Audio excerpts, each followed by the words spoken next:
Satu, alladzina hum fi salatihim khashi'un. Syarat pertama, kalau ingin mendapatkan surga Firdaus tadi dan kebahagiaannya diturunkan ke bumi, dibawa sampai mati, masuk ke alam kubur lebih bahagia lagi, maka amalan pertama untuk melatih menguatkan iman itu, coba berlatih untuk menunaikan sholat dengan khusyuk. Kalau Anda kerjakan benar sholat ini, maka apa yang Anda dapatkan? Teman-teman ingat betul, saya mau tanya sebentar. Keabadian yang abadi disebut dengan sa'id. Kalau kita ingin turunkan ke dunia percikannya kita dapatkan, usahanya disebut dengan apa? Masih ingat? Aflah itu kalau didapatkan, kata dasarnya apa tadi?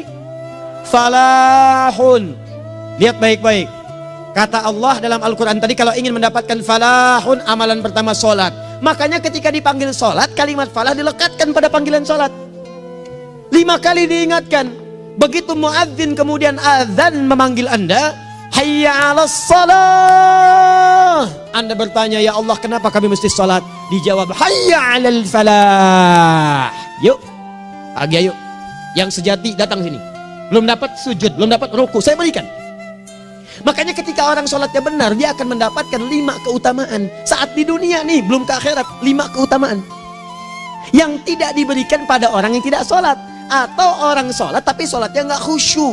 Sebab syarat mendapatkannya khusyuk. Alladzina hum fi sholatihim khasyi'un. Bukan alladzina hum fi sholatihim saja, tapi ada kalimat khasyi'un. Artinya yang tidak khusyuk saja nggak akan dapat, apalagi yang nggak sholat. Apa yang 5 ini? Lihat baik-baik. 1, orang yang sholatnya benar, pertama kali sebelum mendapatkan kebahagiaan hakiki dari Allah Subhanahu wa Ta'ala, akan dirubah dulu perilaku hidupnya menjadi perilaku yang lebih baik. Kalau orang itu sholatnya benar, maka sholat itu akan melatih dia untuk berubah, bertransformasi jadi orang baik. Itu ada di Quran surah ke-29 ayat ke-45. Innas sholata tanha 'anil fahsya'i wal munkar. Sumber keburukan cuma 2, kalau bukan fahsya itu munkar. Maaf, pornografi, porno aksi, LGBT, kata-kata jorok, kotor itu fahsya. Di orang sholat kata Allah mustahil berkata-kata kotor. Orang sholat tidak akan pernah mencela. Orang sholat tidak punya kata-kata jorok. Jadi kalau ada sekarang orang yang sholat senang mencela orang lain, itu berarti ada masalah dalam sholatnya. Dan dia belum dijamin sebagai ahli surga terbaik. Dan hidupnya nggak bahagia. Nggak bahagia. Aneh nih. Sholat tapi senang celah orang. Aneh. Aneh.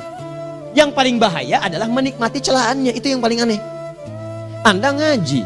Anda ikut taklim. Taklimnya sesuai Quran, taklimnya petunjuk sunnah. Anda sholat, Anda puasa, tapi Anda masih senang mencela orang lain dan menikmati celahan itu. Kalau nggak mencela, kayaknya nggak komplit kehidupan. Maka ada yang salah dengan ibadah Anda. Ada yang keliru. Karena mustahil taat bertemu dengan maksiat, itu mustahil. Mungkar, keburukan yang diingkari oleh hati, sumbernya nafsu perut dengan akal. Bohong, mencuri, menipu, membunuh, merampok, membegal, mabuk dan sebagainya. Itu namanya mungkar. Orang sholat gak mungkin mengerjakan mungkar. Jadi kalau sholat kita benar, cukuplah Anda sholat, maka Anda akan jadi orang baik. Makanya kata Nabi, Anda punya anak dari kecil ajarin sholat. Sholat, kalau naik jadi balik, kerjakan terus. Kasih pelajaran membuat dia mengerti. Kalau masih susah, berikan pelajaran. Ini sering diterjemahkan dengan memukul. Mukul di Arab beda dengan konteks mukul sekarang. Mukul di Arab tuh ngasih pelajaran supaya ngerti. Anda bisa terjemahkan dengan konteks lain. Uang jajannya tahan, yang kesukaannya simpan dulu. Bisa dengan konteks kekinian, tapi poinnya, kenapa anak Anda dari kecil ajarin sholat, sampai kenalkan dengan masjid, ajari 3 tahun bawa ke masjid, kenalkan dengan masjid, gak ada masalah lari-lari itu sebelum waktu sholat. Kenalkan dulu. Dulu orang-orang tuh begitu, sebelum waktunya dikenalkan, jalan, begitu lari, biarin dulu. Setelah itu diberi pengertian, nah ini bukan tempat berlari, yang berlari di sana nanti, yang di sini nanti akan ada orang-orang baik semuanya. Terus Anda lihat berbaris, baris rapi. Kalau pengen baik ikutan baris nanti. Terus nanti ada yang mimpin di depan, namanya imam. Imam itu siapa ya? Tetangga kita bukan yang Pak Imam, bukan. Bukan. Kalau tetangga kita namanya Imam S. Arifin. Kalau yang ini imam sholat namanya. Imam sholat itu nanti akan pimpin menyembah Allah. Allah siapa ya? Allah itulah yang memberikan ayah rizki.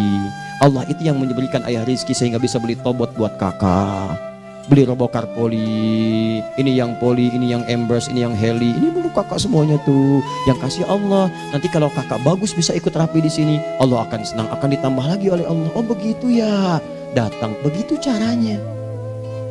Ini bukannya waktu sholat belum dikenalin tadi bawanya main-main di masjid. Bahkan ada yang agak repot lagi, di rumahnya susah diatur, dibilang, kamu ini susah diatur, main sana ke masjid, disuruh main, ya main di masjid. Yang salah bukan anaknya, orang tuanya. Apa rahasianya anak itu disuruh ke masjid, suruh sholat? Rahasianya, begitu anak itu sholat dengan baik, maka dia akan tumbuh jadi anak baik di kemudian hari. Itu maksudnya. Nah, sekarang saya agak bingung ini, pendidikan TK sekarang salah sih? Enggak, cuma saya agak bingung mikirnya. Ini anak belum diajarin sholat, udah diajarin manasik. Itu bagaimana cara berpikirnya Ferguson? Agak repot saya mikirnya tuh. Ya, walaupun salah sih enggak, cuma saya bingung gitu. Kenapa nggak dikerjakan tahap yang pertama dulu? Tangga itu kan berurutan, nggak bisa Anda lompat langsung ke 5. Kan 1, 2 belum terlewati. Jelas ya? Ah, ini gambarannya. Sholat nih. 1 pasti baik. Jadi kalau sekarang sholat, lisan belum baik, mata belum baik, sampai ke kaki, berarti ada yang salah sholatnya tuh. Ada yang nggak tepat. Tangan sembarangan, snack orang ngambil. Awas. Tuh sendal orang, mau wudhu nggak ada sendal, pakai sendal orang. Udah bilang belum? Kehujanan pakai payung orang. Udah bilang belum? Ya kan gampang Ustaz. Ini kan juga mungkin diikhlaskan karena Allah. Ya ikhlas, cuman pakainya belum minjam. Bagaimana kalau sedang pegang payung itu keluar, Anda meninggal? Coba mikirin ke situ. Coba ke kantor. Kalau didorong proyek yang nggak jelas, minta tanda tangan, pikirin dulu bagaimana kalau meninggal. Kemarin saya sama teman-teman artis saya katakan begini, Anda ya, kalau Anda mengaji dengan saya, jangan pernah menerima peran maksiat. Walaupun itu sekedar adegan, tapi itu maksiat. Kalau bayangkan ketika Anda memerankan itu, Anda diwafatkan oleh Allah Subhanahu Wa Taala. Maka demi Allah saya katakan tidak ada faedahnya Anda ngaji sekarang, ngaji besok. Ketika Anda menerima peran itu, Anda wafat dalam keadaan bermaksiat di hadapan Allah Subhanahu Wa Taala. Maka saya pun katakan pada Anda, ayo belajar yang betul. Pahami, bangun sholat, belajar, dalami seperti orang tua kita dulu. Tinggalkan nyontek, budaya yang gak jelas. Rasakan ketika nyontek Anda wafat. Apa yang Anda dapatkan? Di Libya itu, kalau nyontek, di Libya ya, saya pernah sekolah di Libya nih. Itu kalau nyontek, dibiarin aja dulu. Dan rekornya 100% ketahuan. Begitu sudah selesai, cuma jeda 2 jam, langsung ada panggilan. Si Fulan silahkan datang ke kantor. Apa yang disediakan di kantor sudah siap. Anda diberi waktu 2 jam dari sekarang, siapkan beres-beres koper Anda. Di sini tertulis Anda akan pulang. Tiketnya sudah lengkap, dikawal 2 orang. Dituliskan di situ anak ini nyontek gak boleh kembali ke sini. Libya. Gak ada zero tolerance bagi yang seperti itu, keluar. Kami gak terima di sini. Harusnya begitu. Gak ada faedahnya. Yang kita butuhkan amalan dari ilmu, bukan nilai-nilai itu sementara. Gak ada. Sudah. Nah ini akhirnya begini kualitasnya nih. Tertulis di ijazahnya bagus, cum laude, IPK-nya 4, tapi nggak ada aplikasinya.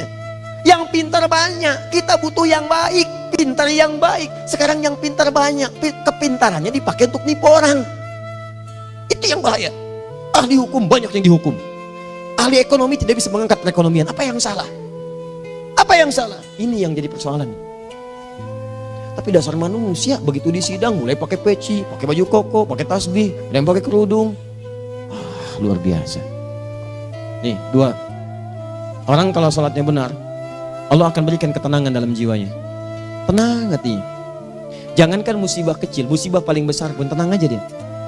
Tenang, dia paham rumusnya. Allahu Akbar.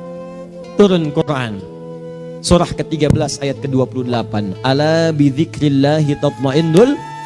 Yakinkan pada dirimu, zikir kepada Allah membuat hati tenang. Di antara turunan zikir amalannya adalah sholat. Dari mana taunya? Quran surah ke-20 ayat ke-14.